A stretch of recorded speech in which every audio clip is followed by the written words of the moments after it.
A state chart is the software version of a finite state machine, which is a formalism commonly used in hardware design. A state chart contains a set of states with side effects. That means that each bubble in a state chart is a state that either the system is in or not in. Any side effect is something that that state does as a result of being in the state. For example, setting an output to something or setting a variable to a particular value. The system moves from state to state along transition arrows that have guard conditions. The arrow is activated when the guard is true, and if the guard is false, the arrow is not taken.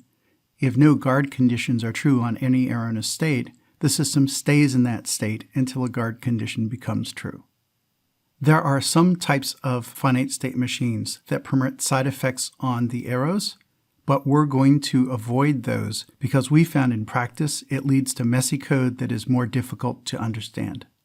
There also has to be an initial state that defines which state the system is in when the system is reset or the power is turned on. Any system you're going to create using state charts can be described by a set of states with side effects, transitions with guards, and an initial system reset. To give you an idea of how state charts work, we'll build up an example for a desk fan that corresponds to the code we just showed you on the previous slide. We'll do this by first defining a state for each fan speed. It's a 3-speed fan, so there'll be 4 states, 1 for each speed plus the off state. We'll define the transitions, and then we'll ask, is it easier to understand the state chart than that code we showed you? And which one is easier to find bugs in?